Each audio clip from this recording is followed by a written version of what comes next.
Sejam bem-vindos a mais um tema do curso de Cardiologia do Programa de Residência Médica do Hospital Rio Doce.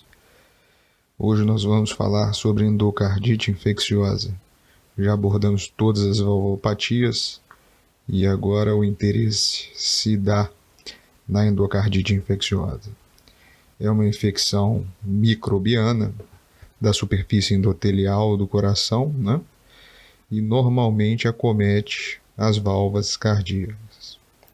Apesar dos avanços da medicina, a incidência e a mortalidade da endocardite infecciosa praticamente não mudaram nos últimos 30 anos. Continua sendo uma doença fatal e associada a graves complicações. Só para se ter uma ideia, a incidência está em torno de 3 a 10 casos para cada 100 mil habitantes por ano. E nos últimos anos, o perfil epidemiológico da endocardite infecciosa vem mudando sensivelmente nos países desenvolvidos. Nesses locais, notou-se uma diminuição dos casos associados à valvopatia reumática, enquanto houve um aumento significativo de infecções relacionadas a próteses valvares, dispositivos intracardíacos, como marca-passos, uso de drogas intravenosas, cardiodesfibriladores, ressincronizadores, hemodiálise e acessos venosos centrais. Em vários países foi notada uma ascensão dos estafilococos como principal agente causador de endocardite infecciosa, substituindo os estreptococos.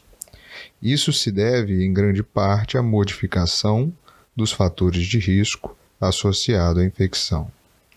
Bem, mas no Brasil, contudo, como o principal agente, o principal fator de risco para endocardite continua sendo a doença valvar reumática, o agente etiológico continua sendo o Streptococcus viridans. Bem, a abordagem e o tratamento dos pacientes com endocardite infecciosa devem ser realizados por uma equipe multidisciplinar que envolva cardiologistas, infectologistas, cirurgiões cardíacos, neurologistas, ecocardiografistas e especialistas em imagem. Este seria o HEART-In. É importante que todos os pacientes com endocardite sejam encaminhados para um hospital que tenha o know-how para tratamento de endocardite infecciosa. A endocardite infecciosa pode ser classificada de acordo com a localização, a presença ou ausência de dispositivos intracardíacos. Sugerem-se, a Habib, em 2009, sugeriu 4 tipos. A endocardite do lado esquerdo em válvula nativa, a endocardite do lado esquerdo em prótese valvar, sendo subdividida em precoce e tardia, no qual menor de 1 ano após a cirurgia seria precoce e tardia aquela superior a 1 ano após a cirurgia. A endocardite do lado direito, e a endocardite relacionada a dispositivos do tipo marca-passo, cardiodesfibriladores, cardioversores e etc. Bem, vamos entrar em fisiopatologia. Nessa doença é muito importante você compreender o mecanismo, E a sequência clássica descrita como causadora da endocardite é: primeira coisa, você tem uma presença de lesão do endotélio, por jatos turbulentos secundários à valvopatia, trauma ocasionado por catéteres intravasculares, impurezas contidas em drogas injetáveis, E isso, então, gera, ou seja, uma válvula com defeito, gera um fluxo que gera uma lesão endotelial. Logo em seguida, temos a deposição de fibrina e plaquetas no local da lesão endotelial, como parte do processo natural do organismo de responder à injúria. Desse depósito gera o que se chama de vegetação trombótica não bacteriana. O episódio transitório que pode acontecer de bacteremia por procedimentos invasivos, como extração dentária, ou mesmo por atividades cotidianas, como escovar os dentes, pode ser o fator que levará à colonização da vegetação trombótica por bactérias circulantes no sangue. A proliferação da vegetação bacteriana dá início a todo o processo. Então, de maneira esquemática, como que funcionaria a situação, né? Revisando a situação. Primeiro, você teria uma condição predisponente que gere uma lesão endocárdica, causa uma exposição da matriz proteica tissular, inflama, depositando fibrina e plaquetas, gera o que a gente chama de endocardite, só que não bacteriana, ou seja, ele tem um trombo não bacteriano, ocorre a colonização de bactérias e aí começamos a ter a invasão tecidual e o crescimento da vegetação, né? Esta seria a corrida, né? A história natural de uma doença tão grave que é a endocardite infecciosa. Bem, e o quadro clínico? Como essa vegetação ela vai se manifestar em nós, né? Como o médico vai observar isso? Bem, o quadro clínico ele é muito variável e depende de vários fatores, né? Depende do agente etiológico, da presença ou não, ou ausência, né, de cardiopatia prévia, de próteses ou dispositivos intracardíacos. Ela pode se apresentar de forma aguda, como uma infecção rapidamente progressiva, mas também na forma subaguda, ou de uma doença crônica com febre baixa e sintomas inespecíficos, que podem confundir a avaliação inicial. A febre, sem sombra de dúvidas, é o sintoma mais comum. Está presente em 90% dos casos. É o protótipo da febre da endocardite. É a febre. Outros sintomas, como calafrio, anorexia e perda de peso, geralmente estão associados. O idoso pode ter uma apresentação atípica, assim como a maioria das doenças, sendo a febre menos comum. Pensar em endocardite em pacientes que apresentam febre e fenômenos embólicos. De uma maneira geral, devemos observar, ter muita atenção num paciente que tenha febre associado a algum desses fatores, como foi descrito também e adaptado por Habib e seus colaboradores, né? História prévia de endocardite. Quem já teve é um maior fator de risco para ter. Presença de prótese valvar ou de dispositivo intracardíaco. Presença de um sopro novo, de regurgitação valvar. Doença valvular ou congênita pré-existente. Condições predisponentes, né, do tipo HIV e pacientes imunodeprimidos são mais suscetíveis à endocardite. Predisposição e recente intervenção associada à bacteremia. Sinais de insuficiência cardíaca. Um novo distúrbio de condução, por exemplo, o paciente não tinha nada e de repente ele abre um quadro de BAV de primeira ou BAVT. Hemoculturas positivas para germes típicos da endocardite. E os fenômenos vasculares ou imunológicos, né? Eventos embólicos, as manchas de Roth, que são manchas retinianas hemorrágicas com o centro esbranquiçado, as lesões de Jenner, que são pequenas lesões eritematosas ou hemorrágicas nas palmas das mãos e na planta dos pés, consequente à embolia séptica, são normalmente indolores, tá? Os nódulos de Osler, que são pequenas elevações dolorosas na face anterior da ponta dos dedos, decorrente de deposição de imunocomplexos, né? E tanto as manchas de Roth, quanto as lesões de Jenner, quanto os nódulos de Osler, são classicamente descritos na endocardite infecciosa, mas não são patognomônicos da doença. podendo ser encontrado em outras doenças infecciosas ou reumatológicas. Sintomas ou sinais neurológicos também devemos raciocinar e pensar. Uma evidência de embolia pulmonar, uma infiltração, né? Endocardite do lado direito emboliza para o pulmão. Os abscessos periféricos, sejam eles renais, esplênicos, cerebral, vertebral, de uma causa desconhecida, sempre pensar também, acender a luz para endocardite infecciosa, e os pacientes que fazem uso de drogas intravenosas. Bem, e o diagnóstico, né? Como é feito de endocardite infecciosa? Bem, o exame físico de um paciente com suspeita de endocardite pode mudar de um dia para o outro. E é muito importante examinar o paciente diariamente, procurando sinais de embolização periférica, mudanças na ausculta cardíaca, avaliação de pulsos, da conjuntiva. Então devemos ficar pesquisando, devemos ficar de olho nesses sinais, né? Os achados mais frequentes são a presença de sopro audível em mais de 80% dos casos de endocardite do lado esquerdo, o aparecimento de um sopro novo, piora de um sopro pré-existente, presença de B3, se você já estiver um caso de insuficiência cardíaca, presença de nódulos de Osler, manchas de Janeway, alterações neurológicas, podem ser manifestações iniciais. Às vezes um paciente jovem abre um quadro de um déficit focal, pode ser a manifestação inicial da endocardite.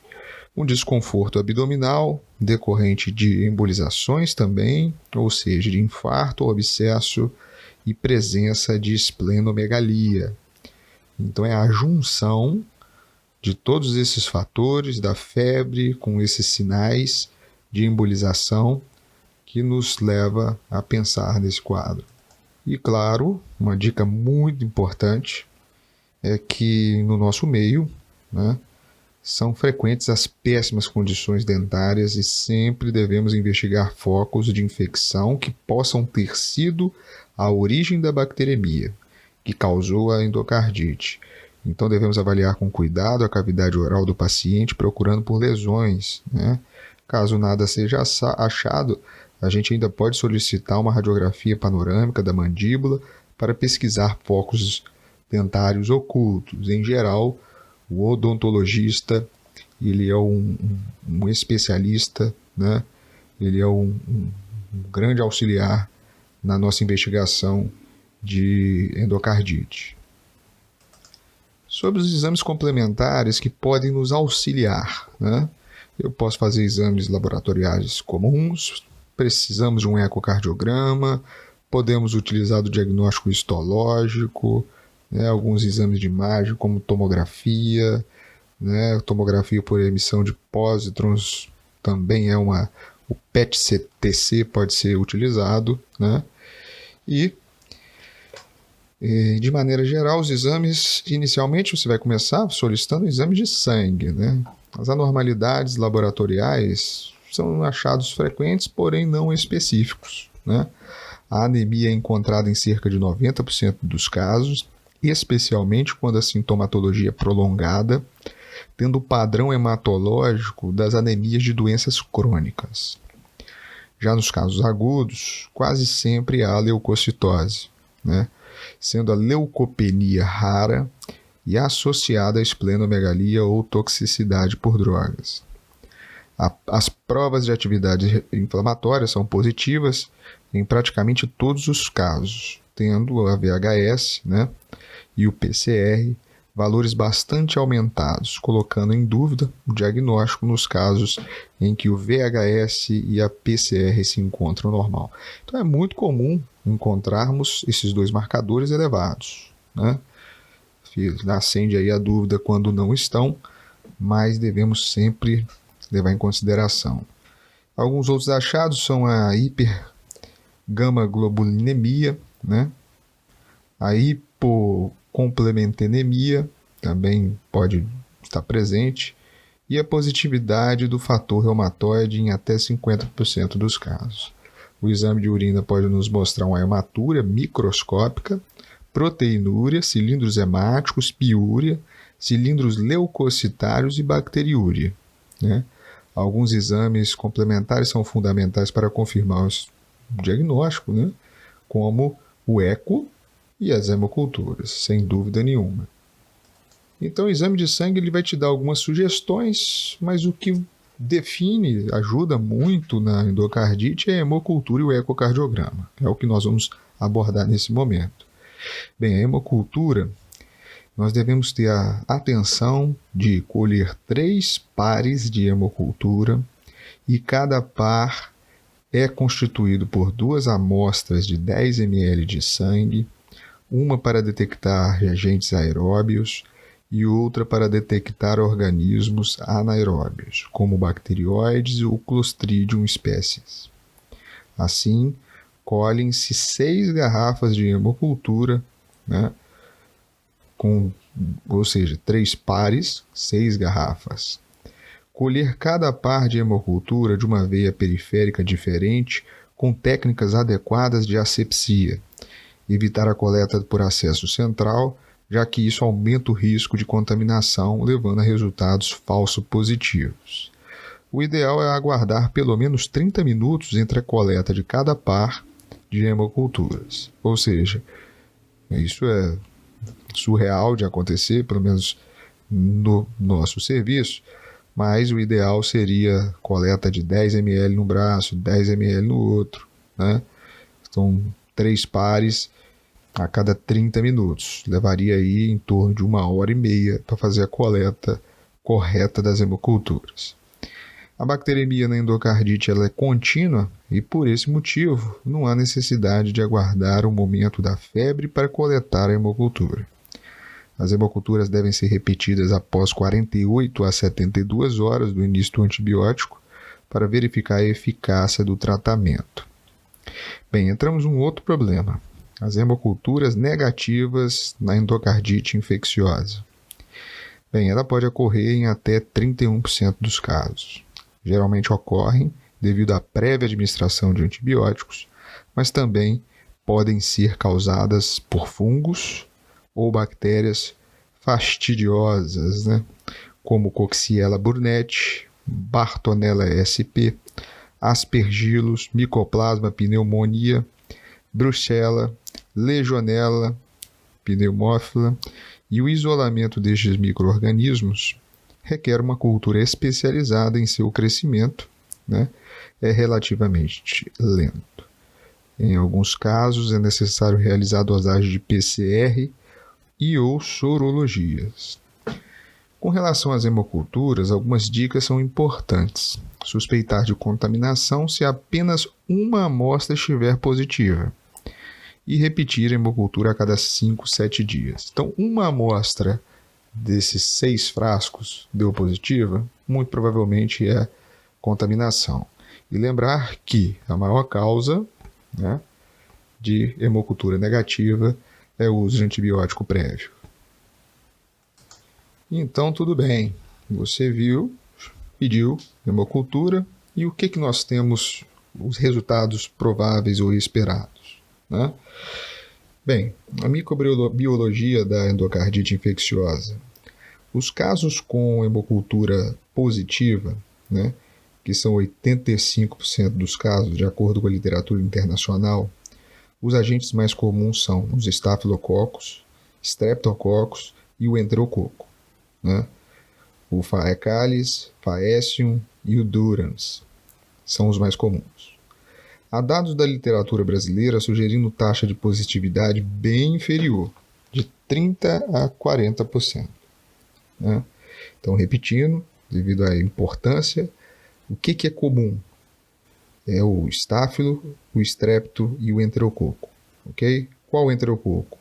Faecalis, Faecium e Durans. Né? Casos com hemocultura negativa devido ao uso prévio de antibiótico. As hemoculturas podem ficar negativas por vários dias e a maior parte é causada por estreptococo da flora bucal e por estafilococcus coagulase negativo. Essa é a causa mais comum do nosso meio. e casos que frequentemente cursam com hemocultura negativas. E aí a gente tem que pensar, né, em agentes do grupo RASEC, a hemófilo parainfluenza, o Afrophilus, Parafafrophilus, Influenzae, Actinobacillus, Actinomyceta comitans, Cardiobacterium hominis, Eichinella corredens e a Shigella kingae, e além do Dentitrificans, Bruxela e também os fungos, né? Esses nomes difíceis de ser pronunciados, mas são os que estão listados como causa frequente de hemocultura negativa. Casos que sempre cursam com hemocultura negativa, causados por bactérias intracelulares, as quais não crescem em meio de cultura. Coxiella burnetii, a Bartonella sp, Chlamydia, o Tropheriма whippei, né, são responsáveis por mais de 5% dos casos de endocardite infecciosa. E para o diagnóstico etiológico, é necessário o uso de métodos como testes sorológicos e amplificação de genes ou cultura de células. Então é isso que devemos esperar. O mais comum vai ser ela vir positiva ou negativa. Veio positiva, né? Se for germe típico, estáfilo, enterococo e streptococcus, a coisa ficou mais tranquila. Veio negativo, usou antibiótico, pensar em streptococcus de flora bucal ou em estáfilo coagulase negativo. Veio negativo, também devemos pensar no grupo RASEC, na brucela e nos fungos, né? E tem aqueles que sempre cursam com negativo, que também devemos pensar, que é o Coxiella burnetii, a Bartonella, Chlamydia e o Tropherima whippei, né? Que dependem de meios específicos. Bem, o diagnóstico passa também pelo ecocardiograma, né? Exame de suma importância. O ecocardiograma ele é fundamental no curso de endocardite, tanto para o diagnóstico precoce como para predizer os riscos de embolização, identificar outras complicações e observar a repercussão hemodinâmica da doença, a resposta terapêutica e indicar procedimentos cirúrgicos e avaliar seus resultados. O exame inicial ele deve ser o ecocardiograma transtorácico, né? A utilização do transesofágico pode ser dispensada em algumas circunstâncias, a depender da qualidade da imagem do eco transtorácico e do tipo de endocardite e da disponibilidade do exame também, do transesofágico. Entretanto, apesar dos avanços tecnológicos recentes, né, em relação à qualidade das imagens do ecocardiograma transtorácico, é inegável a superioridade do eco transesofágico para pacientes com endocardite infecciosa, sobretudo naqueles portadores de próteses valvares, né, ou de outros dispositivos intracardíacos, nos casos com potencial para complicações, como na endocardite por estáfilo aureus ou fungos. Nos pacientes imunossuprimidos ou nos pacientes portadores de cardiopatias congênitas também acrescentam muita.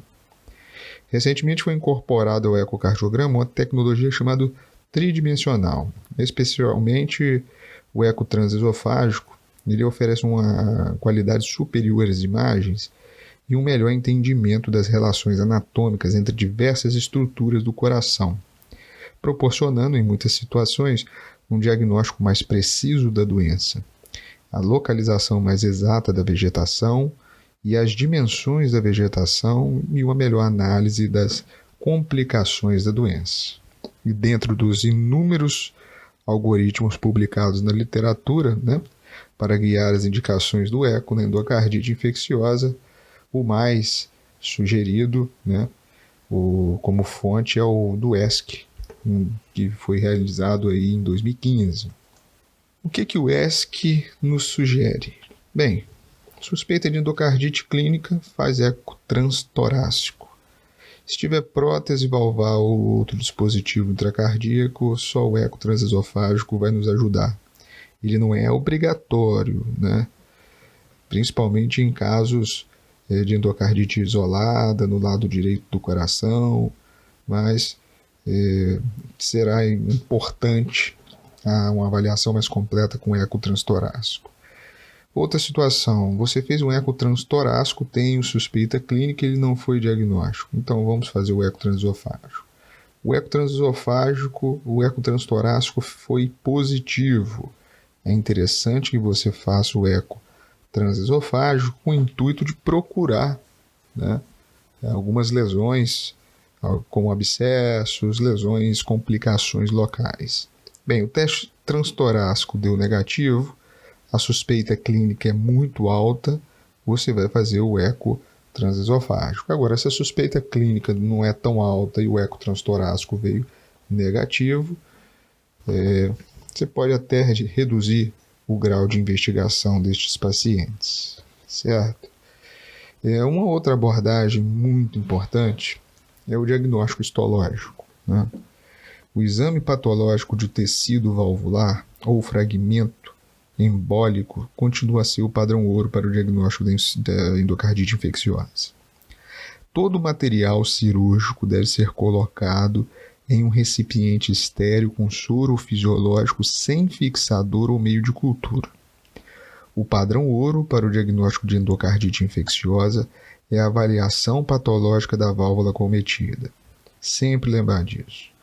A avaliação patológica da válvula cometida. Esse é o padrão ouro no tratamento da endocardite infecciosa. Assim sendo, nos casos em que for necessária a troca valvar, sempre lembrar de encaminhar a válvula nativa retirada para anatomia patológica, avaliar microscopicamente, realizar cultura e, se possível, exames moleculares como PCR. Então, o eco é fundamental. E também o diagnóstico histológico é o diagnóstico de padrão ouro, né? Bem, quais outros exames de imagem podem nos auxiliar quanto à endocardite infecciosa? Bem, nós temos a tomografia. A tomografia é utilizada para detectar abscessos, pseudoneurismas, tem uma acurácia semelhante ao eco transesofágico, né? Ele é superior em informações sobre a extensão perivalvar. Em caso de endocardite aórtica, definem o tamanho, a anatomia, né? Então, a tomografia cardíaca, ela traz algumas informações importantes, né?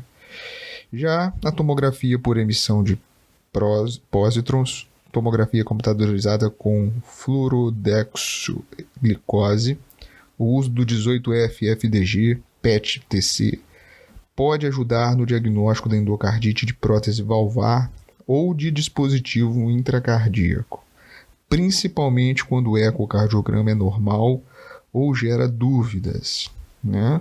Alta suspeita, eco transtorácico negativo, o eco transesofágico também pode ser, né? Ele tem uma sensibilidade e especificidade de 75% e 80% de especificidade. Ele identifica complicações como embolização, abscessos perivalvares e ajuda no diagnóstico da endocardite infecciosa.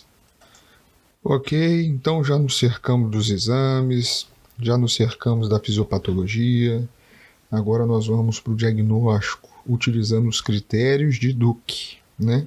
Em 2000, os critérios de Duke modificados foram recomendados para classificação diagnóstica. Esses critérios são baseados em achados clínicos, ecocardiográficos, biológicos, hemoculturas e sorologia, né?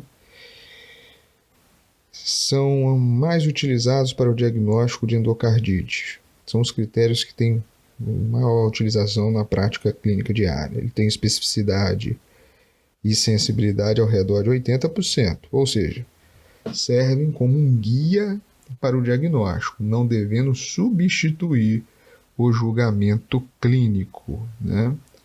Em alguns casos de endocardite infecciosa de prótese valvar ou de marca-passo ou de CDI, o ecocardiograma pode estar normal ou inconclusivo e os avanços recentes nas técnicas de imagem resultam numa melhor melhoria de identificar ali o envolvimento cardíaco e complicações extracardíacas. Alguns estudos demonstraram que a tomografia cardíaca e a ressonância magnética cerebral e o 18F-FDG são importantes para algumas dessas situações, né? A PET-TC e o SPECT-TC, a tomografia computadorizada por emissão de fóton único, leucocitário radiomarcado, podem melhorar a detecção de fenômenos vasculares silenciosos, eventos embólicos e aneurisma infeccioso. Algumas publicações propõem adicionar mais 3 critérios aos critérios de diagnóstico, né? A identificação de lesões paravalvulares utilizando a tomografia cardíaca, devendo ser considerada como um critério maior, né? A gente já está dando um spoiler aqui. Nós vamos citar os critérios logo em seguida, que ela sintetiza todo o manuseio da endocardite infecciosa. E em casos de suspeita de endocardite em prótese, realizar o 18F-FDG PET-TC, somente após 3 meses do implante de prótese, ou utilizar o leucócito radiomarcado SPECT-TC. Caso seja positivo, deve ser considerado como um critério maior. Então, as imagens elas vêm ganhando espaço. A identificação de fenômenos embólicos recentes ou de aneurisma infeccioso apenas por imagens, eventos silenciosos, também deve ser considerado um critério menor, né? Então, quais são os critérios de Duke modificados, estes que são utilizados na prática clínica, né? Ele é adaptado aí por Lee e seus colaboradores, né? Vamos lá, os critérios maiores: hemocultura positiva e método de imagem positivo para endocardite. Critérios menores: fatores predisponentes, febre, fenômenos vasculares, fenômenos imunológicos e evidência microbiológica. Para você ter o diagnóstico de endocardite infecciosa definido, você tem que ter 2 critérios maiores, ou 1 maior e 3 menores, ou 5 menores. Então nós vamos elucidar isso neste momento. E uma cultura positiva, para quem? Para germes típicos, né? Endocardite em 2 amostras separadas que tenham Streptococcus viridans, Streptococcus bovis, bactérias do grupo Racec, Staphylococcus aureus ou Enterococcus adquirido na comunidade, sem evidência de um outro foco de infecção, né? Então é Strepto, basicamente é Staphylo e é Enterococo, né? Agentes que podem causar endocardite de forma persistente nas hemoculturas: 2 amostras positivas colhidas com pelo menos 12 horas de diferença, ou 3 ou mais amostras positivas, ou se você conseguir uma hemocultura positiva para Coxiella burneyi ou um IgG para ela maior do que 1/800. Então esse é o critério maior relacionado às hemoculturas. E os métodos de imagem positivo: um eco que revele vegetação, abscesso, fístula, pseudoaneurisma, perfuração de válvula ou do folheto, prótese ou nova deiscência parcial de prótese valvar, atividade anormal em torno do local da implantação da válvula protética, detectado pelo 18F-FDG PET-TC, né? Lembrando que somente após 3 meses do implante da prótese. Se eu implantei a prótese e eu for fazer esse PET, eu vou perder tempo. E vai estar ali ainda tudo inflamado, né? Ou os leucócitos radiomarcados SPECT-TC. As lesões paravalvulares detectadas por TC cardíaca também entraria como método de imagem positivo. Então, antigamente a gente utilizava só hemocultura com germes típicos, mais o ecocardiograma com vegetação. Agora as coisas ampliaram, né? Entraram ainda essa questão do 18F-FDG PET-TC e do SPECT-TC com leucócitos radiomarcados, e também uma TC cardíaca demonstrando lesões paravalvulares. Bem, nos critérios menores nós temos os fatores predisponentes. uso de drogas intravenosas ou uma cardiopatia que já existia, predisponente, né? Febre, temperatura superior a 38 graus, fenômenos vasculares, que podem ser, né, incluídos aqueles detectados por imagem, mas em geral é a embolia arterial, a embolia séptica para pulmões, é o aneurisma micótico, a hemorragia intracraniana, a hemorragia conjuntival, manchas de Janeway, são os fenômenos vasculares. Já os fenômenos imunológicos, podemos contar com a glomerulonefrite, o nódulo de Osler, as manchas de Roth e a presença de fator reumatoide, que será presente em 50% dos casos. E a evidência microbiológica, né? Hemoculturas positivas, mas que não preenchem os critérios anteriores. Então, relembrando, critério de Duke modificado, a gente poderia, então, fechar utilizando a seguinte situação: 2 critérios maiores, ou 1 maior e 3 menores, ou 5 critérios menores. Ok? Bem, nós temos algumas adaptações, né? Habib, também em 2015, ele diz que endocardite definitiva ela pode ser por critérios patológicos, por critérios clínicos, né? Endocardite provável, né? E endocardite rejeitada. O que seria endocardite, né, por critérios patológicos? São micro-organismos demonstrados na cultura ou por exame histológico de uma vegetação ou abscesso intracardíaco ou lesões patológicas, vegetação ou abscesso intracardíaco confirmado por exame histológico. Ele operou, tirou a válvula, acabou. Esse é um critério patológico de endocardite definitiva. Critérios clínicos, né? Eu tenho 2 maiores, ou 1 maior e 3 menores, ou no mínimo 5 menores, né? E quando eu tenho uma endocardite provável, 1 critério maior e 1 critério menor, ou 3 critérios menores. Então é aquela que está no muro, né? E já a endocardite rejeitada é quando eu não tenho evidência patológica de endocardite infecciosa na cirurgia ou autópsia, resolução de sintomas sugestivos de endocardite com antibiótico por menos de 4 dias e que não preencham os critérios de endocardite provável, que é aquele de ter no mínimo 1 critério maior e 1 critério menor ou 3 critérios menores. Então vamos sintetizar isso e logo em seguida a gente vai descrever o fluxograma utilizado para endocardite, né? Bem, o ecocardiograma transtorácico ou transesofágico, a hemocultura positiva e as manifestações clínicas continuam sendo a principal ferramenta de diagnóstico de endocardite infecciosa. Quando as culturas são negativas, outros estudos microbiológicos são necessários, né? Devemos pensar naquelas situações onde a hemocultura é negativa. A sensibilidade dos critérios de Duke pode ser melhorada com a nova modalidade de imagem, a tomografia cardíaca, o PET, né, e o PET-TC.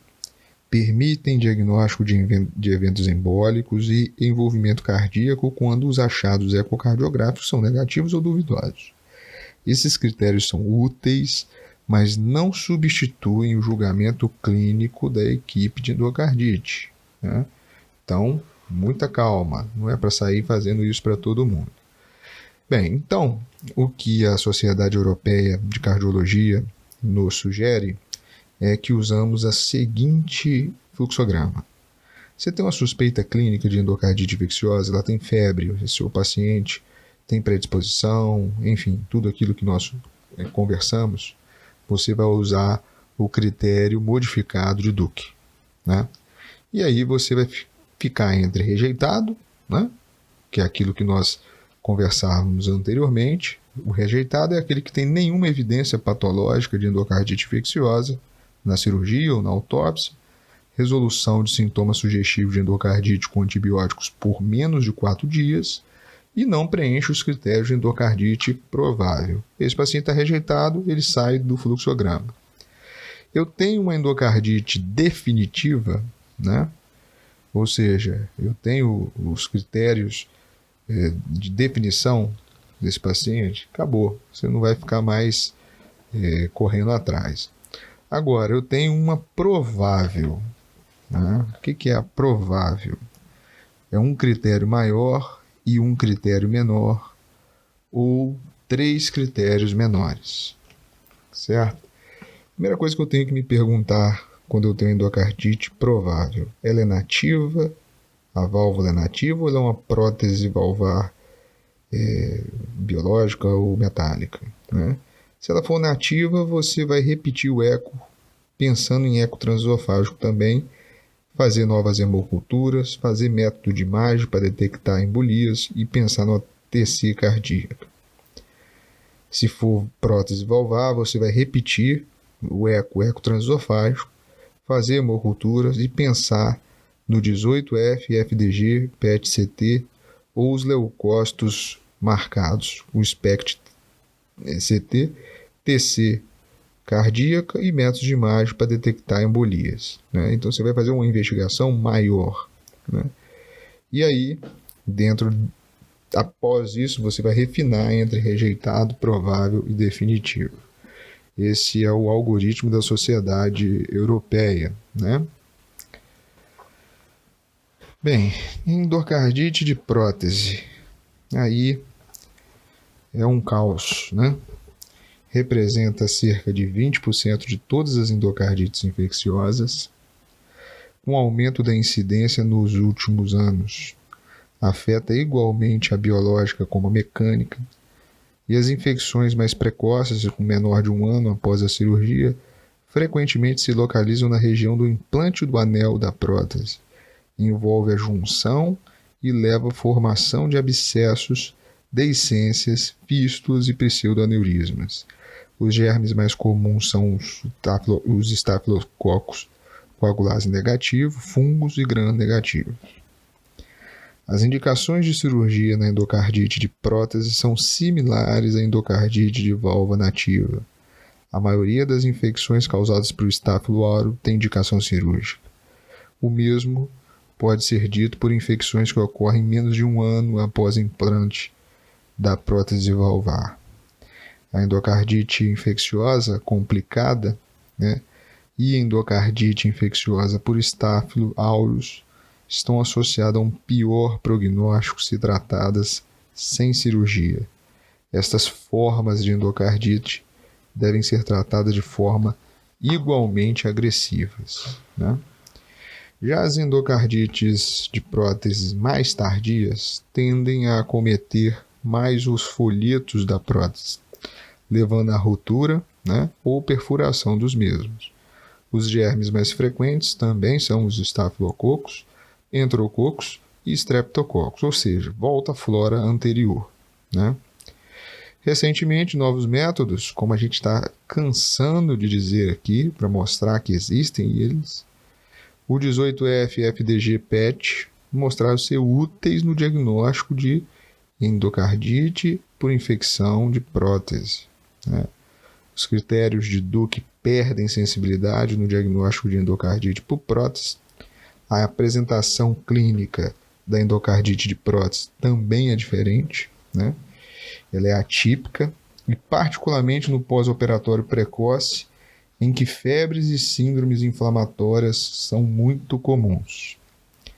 O eco transesofágico ocupa lugar de destaque no diagnóstico da endocardite de prótese valvar e nas infecções por Staphylo aureus, em que é necessário usar gentamicina por um período mais prolongado, de 2 semanas em vez de 3 a 5 dias, além de ser necessário o uso de rifampicina durante todo o esquema terapêutico, por pelo menos 6 semanas. Então ele é um problema à parte, a endocardite de prótese, né? Tem algumas peculiaridades de utilizar a tomografia, os exames, o critério de Duke perde a sua sensibilidade, assim como a apresentação clínica, e devemos lembrar sempre da genta e da rifampicina.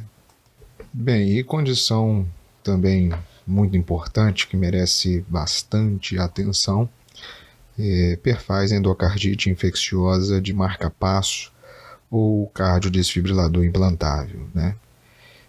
Tem aumentado muito o número de casos de endocardite referente a essas situações, ou seja, de dispositivos intracardíacos, seja ele marca-passo ou CDI, devido à frequência de implantes desses dispositivos em idosos que já têm outras comorbidades.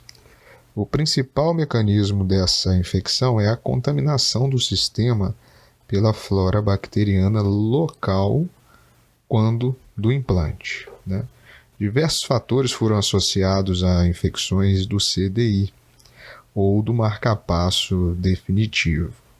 Insuficiência renal, uso de corticosteroides, insuficiência cardíaca congestiva, o hematoma em formação, diabetes e uso de anticoagulantes. Sempre suspeitar de endocardite em paciente com marca-passo, CDI que desenvolve febre. Sempre suspeitar de endocardite em paciente que tenha marca-passo, CDI e fazem febre. O Staphylococcus é o responsável pela maioria dos casos, né?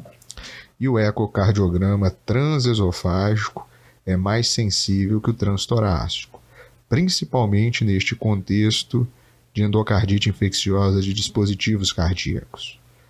Existem trabalhos mostrando que ao acrescentar sinais de infecção local, assim como a presença de embolia pulmonar detectada por exames de imagem como critério maior de Duke, pode-se aumentar a sensibilidade desse score para o diagnóstico desse tipo específico de endocardite. O tratamento baseia-se na coleta de hemoculturas, né, e a retirada do dispositivo intracardíaco associada ao uso de antibióticos. Na maioria das vezes, a retirada do marca-passo CDI pode ser feita de forma percutânea, sem necessidade de cirurgia aberta, né? E considerar-se a cirurgia aberta se a retirada percutânea não for possível. Se houver uma destruição muito importante da válvula tricúspide ou se houver uma vegetação muito grande, maior do que 25 milímetros. Em geral, nós vamos pensar em cirurgia nestas situações, ou seja, repetindo, destruição importante da válvula tricúspide ou uma vegetação maior que 25 milímetros. Após a retirada do sistema, evitar colocar o marca-passo provisório por conta do alto risco de reinfecção, avaliar a necessidade, se ainda há necessidade do marca-passo definitivo e se houver o paciente for completamente dependente do dispositivo, ou seja, um BAVT sintomático, é melhor optar por um marca-passo epicárdico menos sujeito a risco de infecção. Então, coloca-se então o marca-passo epicárdico, vai tratando com antibiótico e depois implanta em outro sítio. Essa seria a ideia, né? Caso não seja necessário o implante imediato de um novo marca-passo, o ideal é aguardar dias ou semanas de antibiótico terapia para então implantar o novo sistema, idealmente no lado contralateral do marca-passo prévio. Então, consideração muito importante, né? Utilizar o marca-passo epicárdico, tá certo? O marca-passo provisório, chance de reinfecção é muito grande e vegetações maior que 25 milímetros também nos incomodam, assim como a destruição importante da válvula tricúspide. Lembrar bem desses aspectos. Bem, o 18F, FDG, PET-TC e leucócitos marcados, né, radiomarcados, PET-TC, provaram seu papel no diagnóstico de infecção associada aos dispositivos cardíacos implantados. Mas os dados não são suficientes para serem incluídos nos critérios diagnósticos, no tópico específico de endocardite de marca-passo ou de desfibrilador. Vamos falar um pouco sobre endocardite das câmaras direitas, né? Tem características específicas. O principal fator de risco, sem dúvida nenhuma, são o uso de drogas intravenosas, a infecção pelo HIV e a imunossupressão. Então, infecção de câmaras direitas, devemos ter alerta quanto a tais situações. Também pode ocorrer em pacientes portadores de marca-passo CDI, catéter venoso central, além de pacientes com algumas cardiopatias congênitas. A válvula tricúspide é o sítio usual da infecção, né? O Staphylococcus aureus é o agente mais comum e é comum também ocorrer embolia séptica para os pulmões. O paciente apresenta febre, tosse, dor torácica ou hemoptise.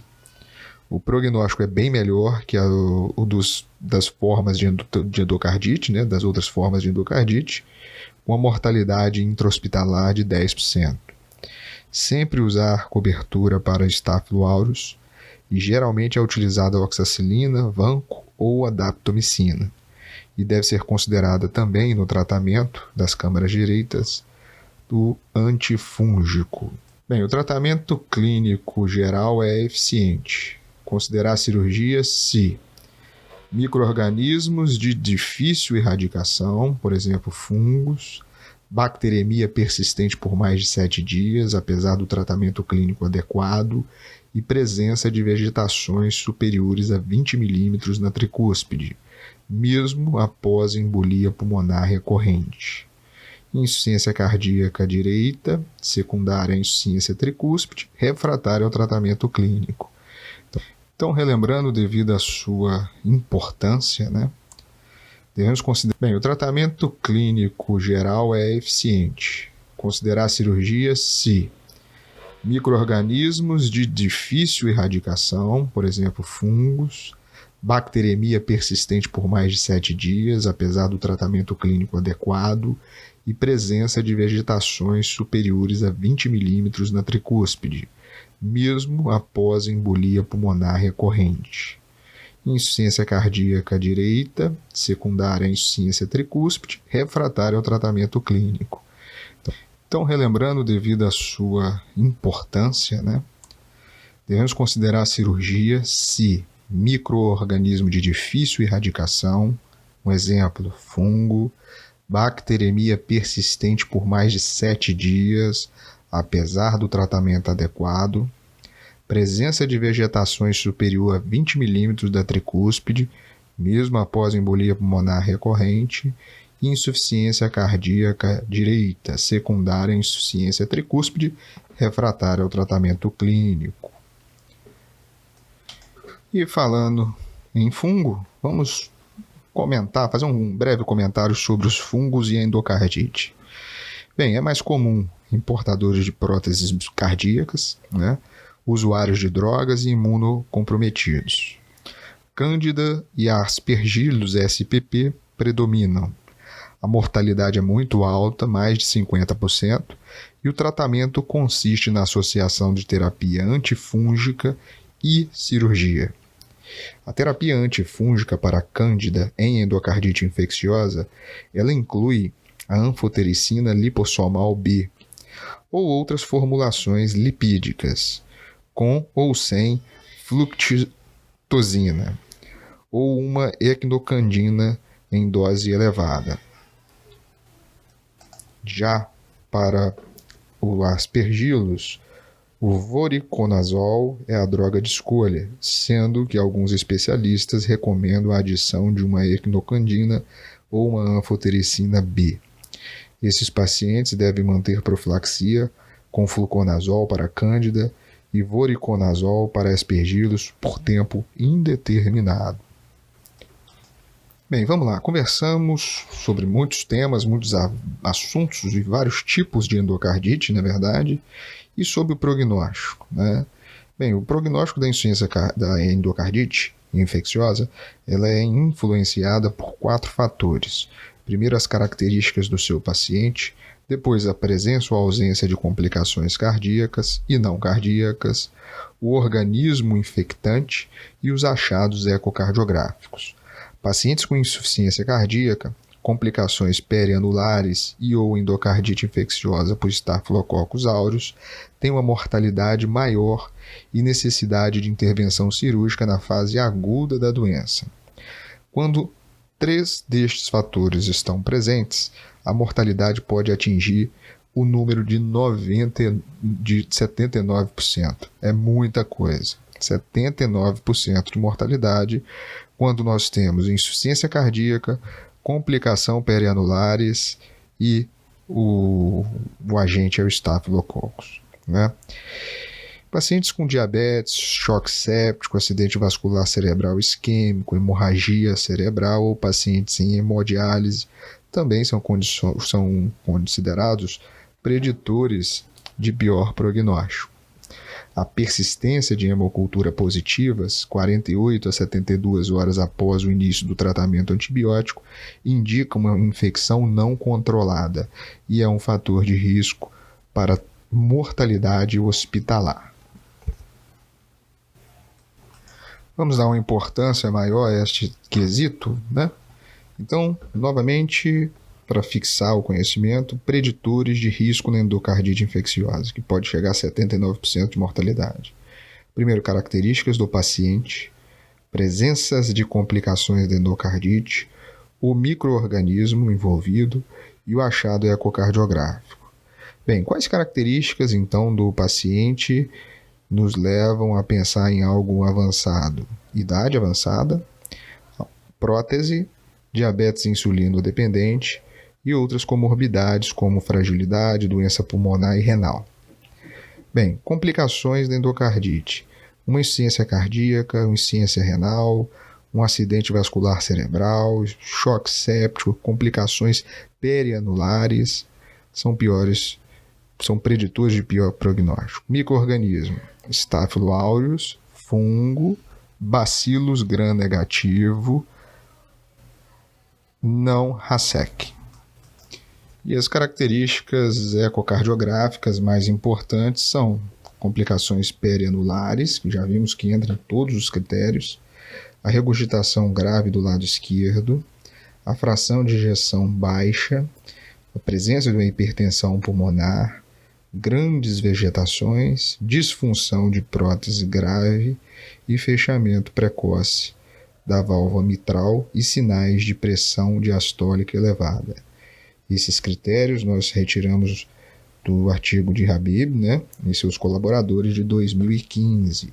Usamos como fonte também o livro Braund e o livro do Cardio Papers, muito acessado por nós.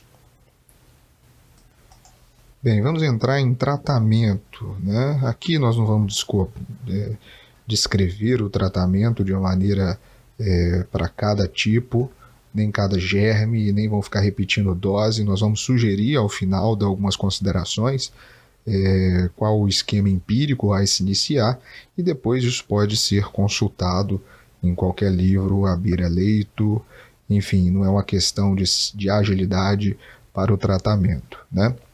Então, assim, o uso dos antibióticos é a pedra fundamental do tratamento da endocardite infecciosa. Como as defesas naturais do organismo têm pouca eficácia em combater a infecção, é necessário o uso de antibióticos bactericidas e não bacteriostáticos, né? A associação de antibióticos é mais eficaz que a monoterapia para a maioria dos agentes causadores de endocardite. Os aminoglicosídeos têm ação bactericida sinérgica quando usadas em associação a beta-lactâmicos e glicopeptídeos, sendo usados a maioria dos esquemas. A duração do tratamento de endocardite de válvula nativa varia de 2 a 6 semanas, dependendo do micro-organismo envolvido. Já no caso de infecção de prótese valvar, o tratamento deve ser de no mínimo 6 semanas. Então, o tratamento de válvula nativa, em geral, o que dissemos é 4 semanas, de 2 a 6 semanas, e de prótese, no mínimo aí seria 6 semanas. As bactérias de crescimento lento exibem tolerância para a maioria dos antibióticos, exceto rifampicina. Eles estão presentes em vegetações e biofilmes e justificam a necessidade de antibiótico-terapia prolongada, 6 semanas, para esterilizar completamente as válvulas do coração. Caso seja necessário realizar a troca da válvula nativa durante o tratamento da endocardite, deve-se manter no pós-operatório o esquema antibiótico recomendado para válvula nativa e não usado para endocardite de prótese. Ou seja, se eu iniciei um tipo de antibiótico, eu vou manter aquele tipo de antibiótico e não faria uma substituição, afinal de contas agora eu estou em vigência de uma endocardite com prótese, né? Mesmo se for necessário a cirurgia de troca valvar, o primeiro dia do antibiótico deve ser considerado o dia em que a medicação foi efetivamente iniciada. Ou seja, hemocultura negativa, nos casos de hemocultura positiva, no início do tratamento, né, só há necessidade de se reiniciar a contagem dos dias após a cirurgia, caso as culturas da válvula retirada sejam positivas ou haja padrão histológico de endocardite aguda em atividade. Nesse caso, deve-se direcionar o antibiótico de acordo com os resultados da cultura. De forma geral, o início do antibiótico não deve ser postergado. Recomenda-se dar a primeira dose da medicação logo após o término da coleta dos antibióticos das culturas. O infectologista ele é de suma importância, ele tem papel fundamental no tratamento da endocardite infecciosa e deve ser consultado sempre que possível para discutir o melhor esquema proposto para o paciente. Os aminoglicosídeos devem ser administrados em uma dose única diária para reduzir a nefrotoxicidade, né? E a rifampicina ela deve ser usada também para endocardite infecciosa de prótese, de marcapasso ou de CDI. Depois de 3 a 5 dias do início da antibiótico-terapia, após a bacteremia inicial ter sido eliminada, há uma redução do risco do agente etiológico adquirir uma resistência. A daptomicina e a fosfomicina foram recomendados no último guideline da Sociedade Europeia de Cardiologia, né, para o tratamento de endocardite, né, o último guideline, mas elas são consideradas terapias alternativas nessas diretrizes, porque não estão disponíveis em todos os países europeus. Bem, quando a daptomicina é indicada, deve ser administrada em altas doses, maior ou igual a 10 mg por quilo, uma vez ao dia, combinada com um segundo antibiótico para evitar o desenvolvimento de resistência. Então, em geral, o que nós sugerimos? Sugestões de antibióticos empíricos, né? Se você tem válvula nativa ou uma prótese valvar implantada há mais de 12 meses, idealmente é você iniciar com oxacilina 2 gramas IV de 4 em 4 horas, associada a ampicilina 2 gramas IV de 4 em 4 horas e gentamicina 3 mg por quilo por dia IV uma vez ao dia para se reduzir o risco da nefrotoxicidade. Então, a maioria dos pacientes você fará AMP, OXA e Genta. Ok? A recomendação na diretriz europeia como 2A. Já, se for uma prótese valvar implantada há menos de 12 meses, o ideal seria vancomicina, 30 mg quilo dia, EV, de 12 em 12 horas, e rifampicina de 900 a 1.200 mg oral ou EV de 8 em 8 horas, associado a gentamicina na mesma dose, 3 mg quilo dia uma vez ao dia, recomendado pela diretriz europeia para o tratamento de endocardite infecciosa como 1B. Bem, existem outras peculiaridades como material protético, específico e etc. Isso pode ser consultado no guideline, não vou ficar repetindo dose aqui, primeiro porque não ficará interessante, né? Algumas particularidades, então. Todas as medicações devem ser administradas por via endovenosa, a não ser quando especificado do tipo rifampicina, né? Se houver suspeita de resistência relativa do streptococo às penicilinas, deve-se associar gentamicina nas primeiras 2 semanas do tratamento. Se for endocardite de prótese valvar, deve-se prolongar o tratamento por 6 semanas e a gentamicina permanece por 2 semanas. E se há suspeita de endocardite infecciosa causada por enterococo, deve-se sempre associar gentamicina e prolongar o tratamento por 6 semanas. A vancomicina não deve ultrapassar 2 gramas dia e a função renal deve ser monitorada uma vez por semana e, em casos de piora, monitorar 2 vezes por semana. Ok, falamos sobre o antibiótico, né? Existe uma gama que pode ser utilizado. Utilizamos 2 empíricos que você utilizará na maioria dos casos, né? E vamos então para a indicação cirúrgica. Quando esse paciente vira cirúrgico nos dias atuais? A indicação cirúrgica atualmente ela corresponde a cerca de quase 50% dos pacientes submetidos à cirurgia cardíaca durante a hospitalização. A mortalidade cirúrgica da endocardite, né, depende fortemente de sua indicação.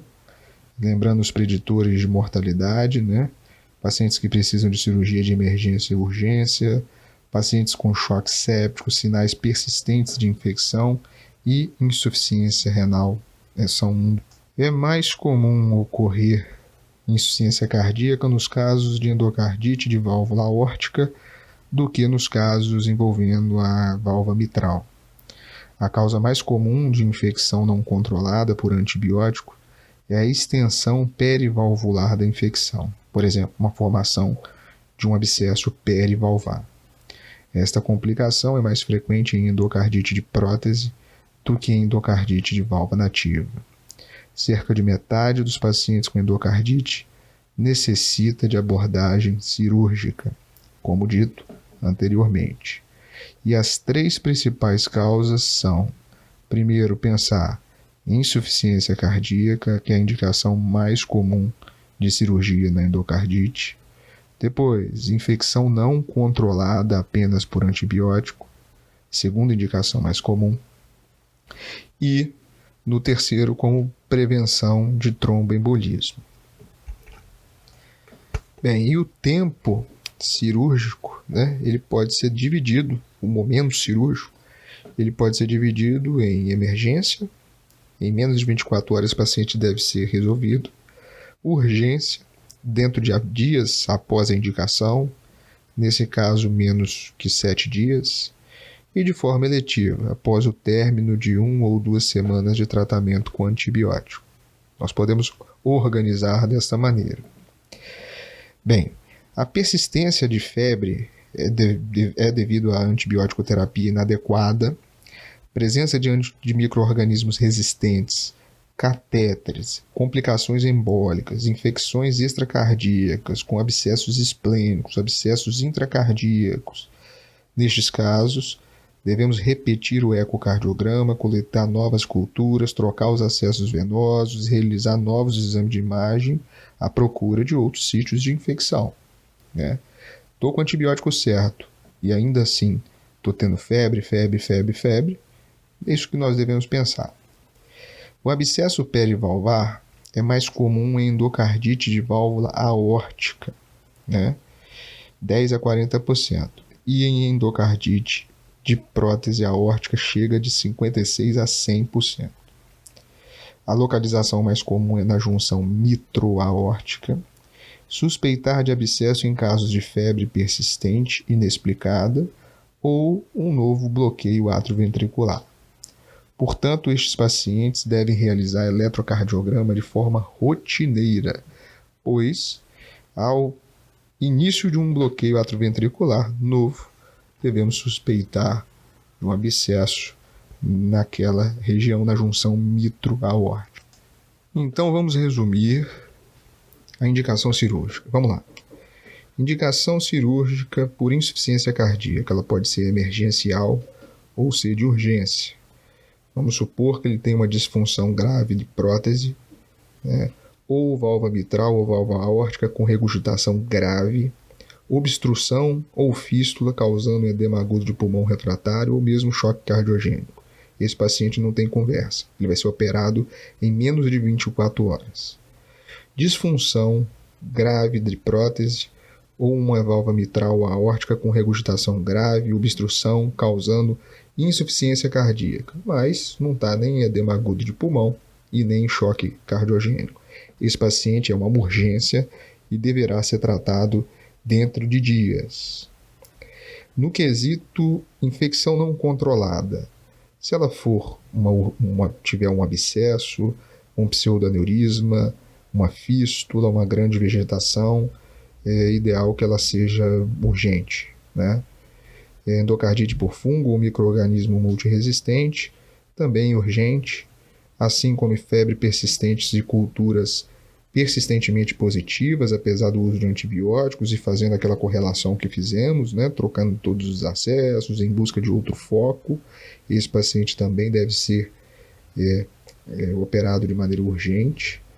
E endocardite de prótese por estafilococcus ou bactérias gram-negativas não RASEC também deveria ser indicado de maneira mais urgente. Entrando no terceiro item, né, que é a prevenção de embolismo, todas essas indicações ao qual será citado entram em caráter de urgência.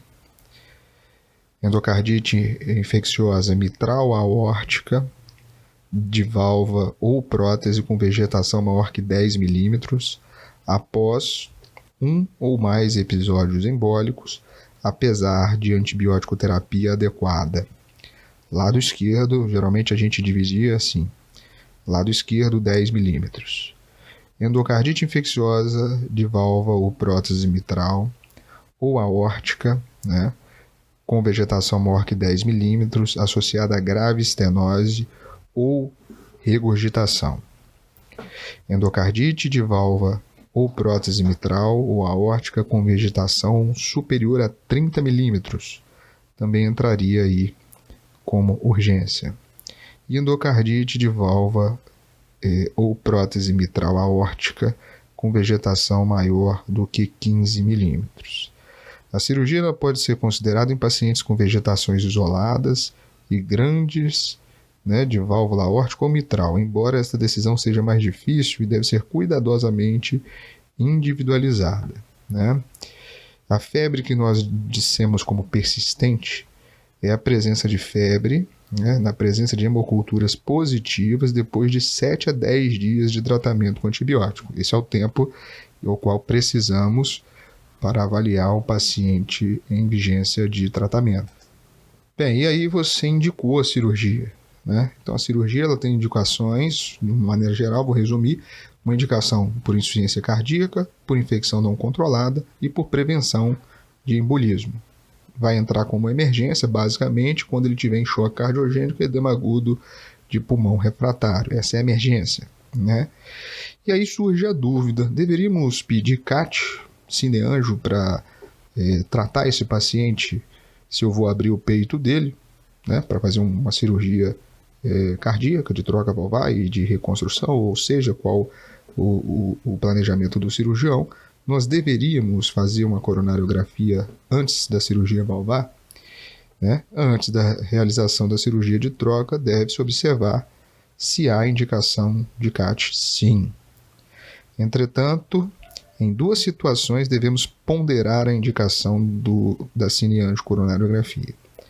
São pacientes com grandes vegetações em válvula aórtica, devido ao risco de embolização durante a manipulação e em cirurgias de emergência. Nesses casos, considerar a realização de angiotomografia de coronárias para excluir a presença de coronariopatia.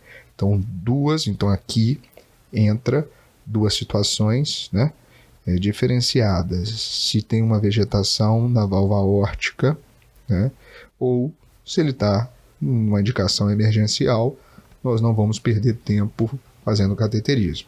Nos outros, né, a indicação permanece a mesma antes de cirurgia valvar.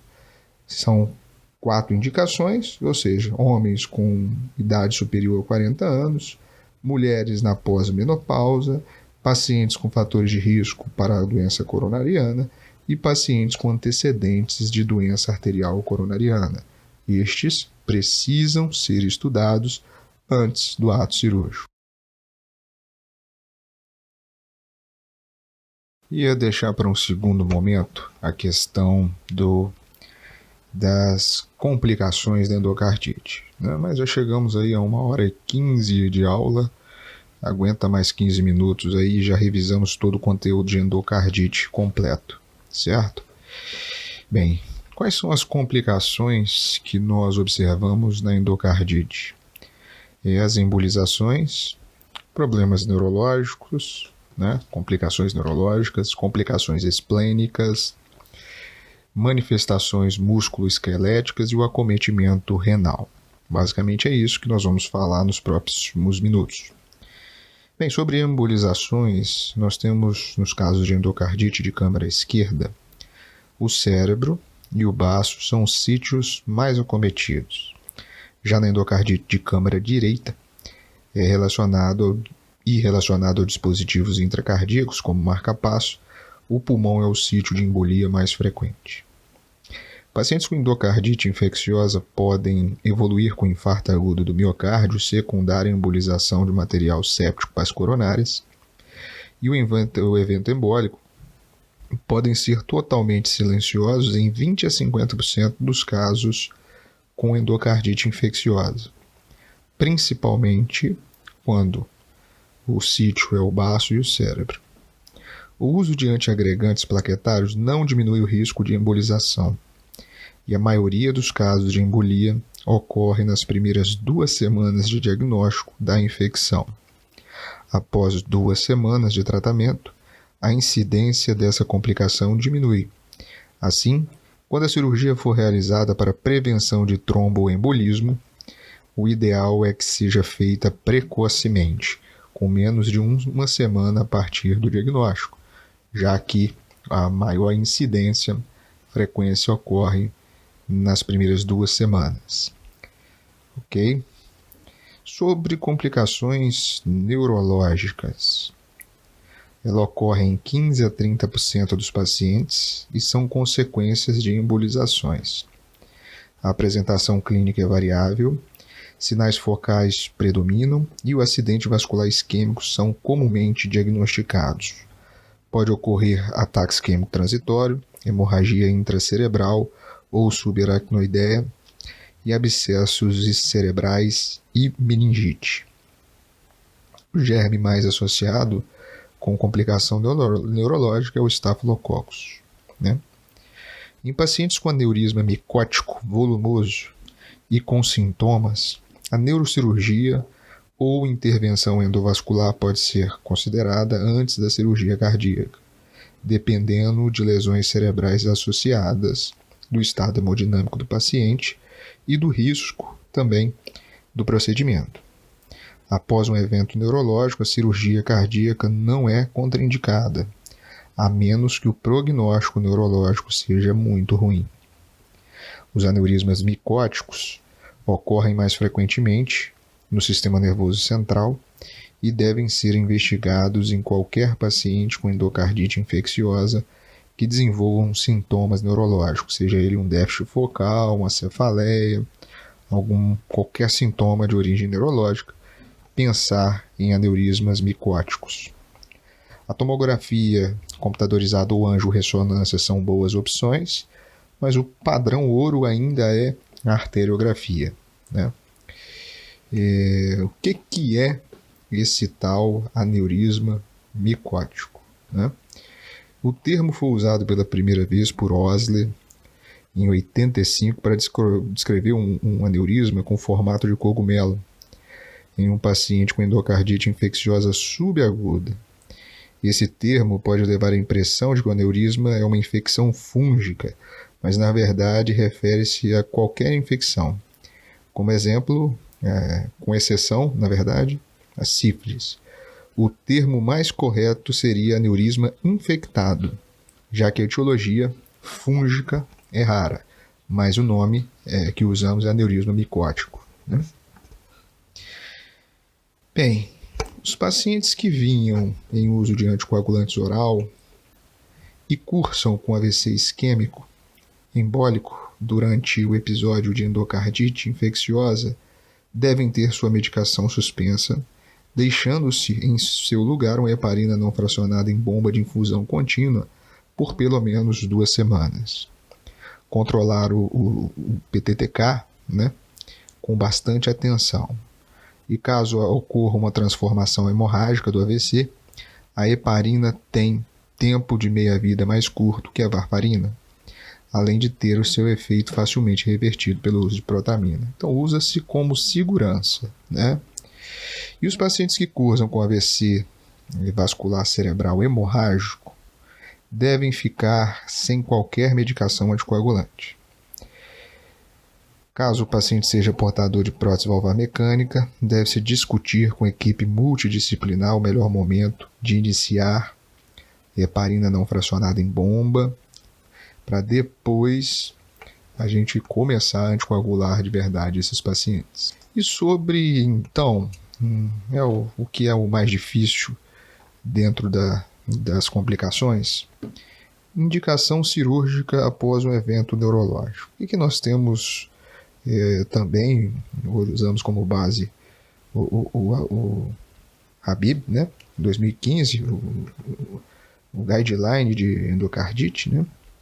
Bem, ele diz o seguinte, que após a embolia cerebral silenciosa ou ataque isquêmico transitório, a cirurgia pode ser realizada como classe 1.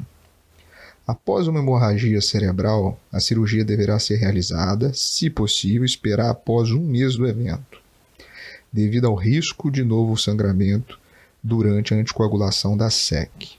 Isso é nível de evidência 1. Fez um AVC hemorrágico, 1 mês, tem que esperar do evento para tratar. A neurocirurgia e o procedimento endovascular são indicados para grandes aneurismas ou ruptura intracraniana. Após um AVC, a cirurgia não deve ser adiada, entra como classe 2A. Aneurismas infecciosos cerebrais devem ser pesquisados em todos os pacientes com endocardite infecciosa e sintomas neurológicos, tomografia computadorizada ou ressonância, e em casos nos quais os outros exames de imagem não demonstrem. A arteriografia é o gold standard e deve ser realizada. Então, o que ele nos diz? Fiz tomografia, fiz ressonância e mesmo assim o paciente tem um evento neurológico, eu não consigo achar a causa, valeria a pena fazer uma arteriografia em busca de um aneurisma infectado, o qual nós damos o nome de aneurisma micótico. 2A. A angiografia pode ser realizada quando os outros métodos forem negativos e persistir com a suspeita de um aneurisma intracranial. Bem, vamos lá. Qual que é a outra complicação, também muito comum para leito arterial, no lado direito do coração, vamos dizer assim, do lado esquerdo do coração, referente às válvulas mitral e aórtica, são os infartos, né, esplênicos, né, as complicações esplênicas. Os infartos são mais comuns e geralmente são assintomáticos. A manifestação clínica do paciente é uma dor abdominal, a febre ela pode recorrer, assim como a bacteremia. Inicialmente, um ultrassom de abdômen e, em alguns casos, a gente pode realizar uma tomografia de abdômen. O tratamento consiste em antibióticos adequados, drenagem percutânea é uma alternativa ao tratamento, e a esplenectomia está indicada para grandes abscessos, ruptura esplênica, e deve ser realizada antes da cirurgia cardíaca, caso seja realizado o diagnóstico de um abscesso, uma isquemia esplênica importante. Então fica essa atenção, dor abdominal é quem tem endocardite, pensar em complicações esplênicas.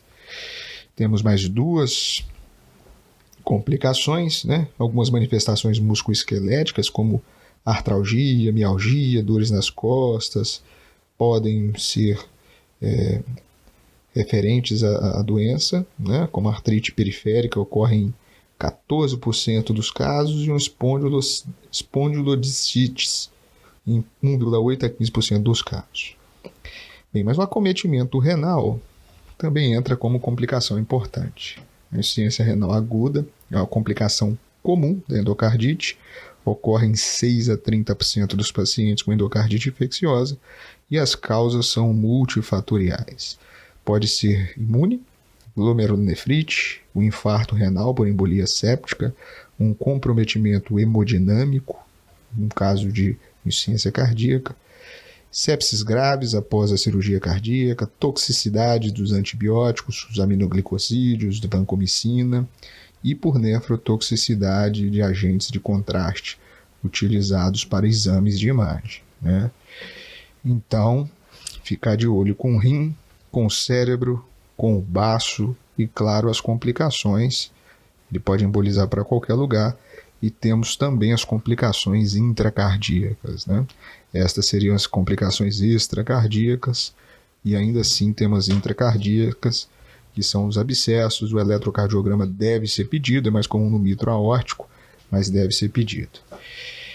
Vamos fazer, então, uma revisão geral, né, sobre como devemos nos portar frente a um paciente. O paciente, então, tem a sintomatologia, né? O paciente ele chega para você com uma suspeita clínica de endocardite infecciosa. O paciente tem febre associada a um sopro novo ou supostamente novo, né? E ele é portador, então, de prótese valvar, de cardiopatia congênita, ou ele é um dialítico com um catéter de 3 meses, ou algum dispositivo intracardíaco do tipo marca-passo, ou ele tem um CDI, ou então ele tem um passado de endocardite infecciosa. Esse paciente ele tem substratos para tal. Idealmente você vai interná-lo, colher 3 pares de hemocultura, cada par de 10 ml, idealmente 30 minutos de diferença para cada par. Solicitar quais exames? Exames laboratoriais gerais, né? Pedir ultrassom de abdômen se tiver dor abdominal, né? Eletrocardiograma, pensar no aumento do PR, e radiografia de tórax para lhe dar informações tanto do parênquima pulmonar quanto da questão de área cardíaca, etc. E um eco transtorácico é mandatório, né? Solicitar um ecocardiograma inicialmente para a gente ampliar aí as hipóteses e as chances de diagnóstico. Iniciar um antibiótico. Se a suspeita clínica de endocardite infecciosa é importante, nós vamos entrar com antibióticos empíricos, né? E aí, se for válvula nativa ou prótese valvar implantada há mais de 12 meses, nós vamos fazer oxacilina, 2 gramas de 4 em 4, associada a ampicilina, 2 gramas de 4 em 4, e gentamicina, 3 mg por quilo por dia, EV 1 dia, para prevenir nefrotoxicidade. Se for uma prótese valvar implantada com menos de 12 meses, faremos então vancomicina, 30 mg dia, de 12 em 12, tá? Associada a rifampicina, 900 a 1.200 oral, de 8 em 8, né? E gentamicina, 3 mg por quilo por dia, EV, uma vez ao dia. Essas seriam as sugestões, ok? É o que você deve estar com prontidão a realizar. Bem, uma última questão, depois desse tratamento do manuseio, né, essa revisão de manuseio, quem deve fazer profilaxia? A gente vai discutir isso no final de cada valvopatia que discutirmos, mas lembrar o seguinte: paciente com alto risco de desenvolver endocardite infecciosa e precisaria utilizar uma profilaxia, tá? Portador de prótese cardíaca valvar precisa, valvopatia corrigida com material protético, passado de endocardite infecciosa, valvopatia adquirida em paciente transplantado cardíaco, cardiopatia congênita cianogênica não corrigida, cardiopatia congênita cianogênica corrigida com lesão residual e cardiopatia congênita corrigida com material protético, tá? Sobre os procedimentos odontológicos de alta probabilidade, são procedimentos que envolvam tecido gengival, região periodontal ou perfuração de mucosa oral. Essas são as principais, né? O que você vai utilizar, né, antes de procedimentos dentário, esofagiano ou do trato respiratório? Amoxicilina, 2 gramas, VO, 30 a 60 minutos antes do procedimento. Tem alergia, 600 mg de clinda. Tem alergia, azitromicina 500 ou até mesmo claritromicina, tá? Essa é uma das sugestões. Bem, esse podcast ficou bem longo, ficou com 1h30, a ideia não é ser tão longo, mas nós conseguimos percorrer todo o